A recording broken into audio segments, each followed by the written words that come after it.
tudo bem com vocês? Então, hoje eu vou falar dos pronomes oblíquos átonos. Eles são os pronomes que vão no meio da frase para substituir alguma palavra já dita anteriormente. Eles exercem a função de complemento de verbo, ou seja, complemento de verbo, objeto direto, objeto indireto, preposição, todas essas coisinhas aí. Os pronomes átonos são me, te, se, no, vos, nos, o, a, os, as, los, las, nos, nas.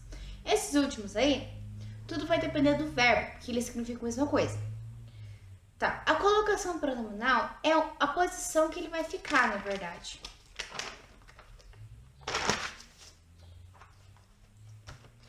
Em relação ao verbo, a próclise é quando ele está antes do verbo. Exemplo, não me entregaram a tarefa. Aí já está entregando uma das regras da próclise também. A ênclise é depois do verbo, a mesóclise no meio do verbo. As regras da próclise, quando tiver palavra negativa, o pronome oblíquo vai antes do verbo, quando tiver palavra negativa, quando aparecer um advérbio na frase. Advérbio de qualquer coisa, tempo, lugar, qualquer um advérbio que esteja indicando alguma coisa, o pronome oblíquo átono vai antes. Com pronome indefinido, principalmente com alguém, e pronome demonstrativo, este, esta, esse, essa. Então, no caso, a única coisa que diferencia esses dois é a distância. Orações optativas são orações que expressam desejo. Exemplo, Deus te abençoe. E geralmente tem ponto de exclamação no final. Frases interrogativas, pergunta, e com verbos no gerúndio mais preposição. Traduzindo esse negócio todo. Em se tratando de você, espere qualquer coisa. Verbo no gerúndio, ando, endo, indo. Mais preposição, de, aqui no caso, por exemplo, né? Um dos exemplos. Então, com quem, se o quem tiver em pergunta, ele também vai. Também porque o quem é pronome relativo, então vai também. O caso da ênclise, quando o pronome está depois do verbo, quando o verbo inicia a frase ou oração, ou seja, o pronome oblíquo átono jamais vai iniciar oração e jamais vai depois de acento de pontuação. Vírgula, ponto final, ponto vírgula, ponto de exclamação, não vai. Com verbos imperativo afirmativo. Ou seja, que só tem imperativo afirmativo e imperativo interrogativo, né? Não vai ter presente, não vai ter passado, essas coisas, né? Porque imperativo é uma ordem. Depois do sinal de pontuação. Mas só para esclarecer aqui, ó. Hoje entregou-me a tarefa. O me não tava do lado da vírgula. E com verbos infinitivos, ou seja, verbo no presente, sem conjugação nenhuma. Vou entregar-te meu coração. Mesóclise são só dois casos. Quando o verbo estiver no futuro do presente, emprestarei-lhe. Emprestarei-lhe, mas é mesóclise, então vai ter que ir no meio da palavra. Então, emprestar-lhe-ei. É bem difícil. Qualquer pessoa escrever assim, falar assim, mas, né, é a regra. Quando o verbo estiver no futuro do pretérito. O que é o futuro do pretérito? O presente. Mas só que aqui, no caso, tá falando com casos hipotéticos. Emprestar-lhe-ia o carro, se você fosse mais responsável. Eu lhe emprestaria o carro, se você fosse mais responsável. Caso hipotético. Ou quando tiver... E um adendo a mais. Quando tiver caso de próclise, é a próclise que vai prevalecer. Mas tem mais... Não, é a próclise. Sempre é a próclise que vai prevalecer. E já aproveitando o vídeo, a gente vai falar do caso de regência. Que a regência verbal e a colocação pronominal tá tudo muito ligado ali. Então... regência verbal, o verbo assistir, principalmente, tem 3 regências.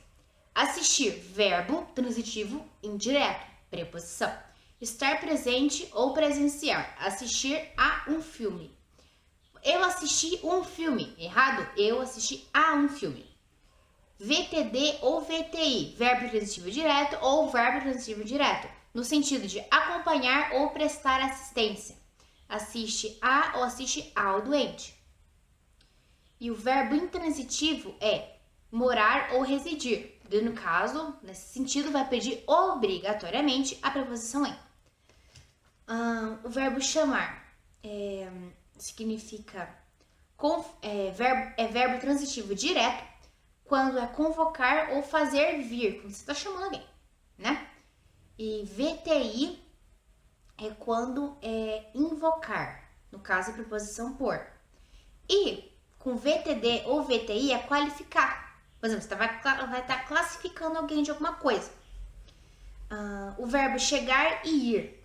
Os dois vão pedir a preposição a quando está falando de lugar. Você vai a algum lugar. Esquecer e lembrar. Os dois verbos possuem a mesma regência, então é mais fácil de lembrar.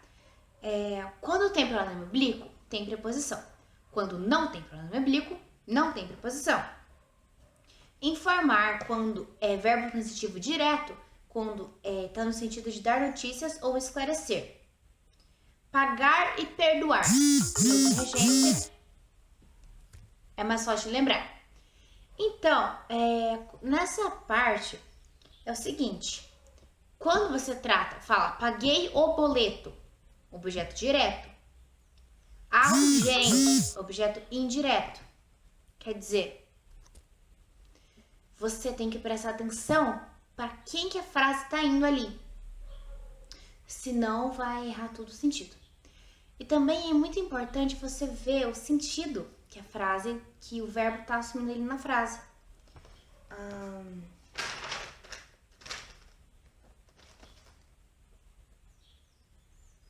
Aqui. Com o verbo simpatizar e antipatizar, jamais usa pronome. Não usa pronome com o verbo simpatizar. E no sentido de aspirar. Aspirar a algo é almejar alguma coisa, desejar alguma coisa. Aspirar de respirar, de cheirar mesmo, é sentido verbo transitivo direto. Tá? O verbo obedecer. O verbo obedecer especificamente vai pedir preposição a. Então você não obedece a alguém, você obedece a alguém. E o verbo assistir pede a preposição a no sentido de presenciar, no sentido de ver alguma coisa. Então, assistir a telenovelas. O verbo chegar vai pedir a preposição a. E dependendo da palavra que vem depois, vem a crase, que já tem outro vídeo falando disso. Só isso mesmo.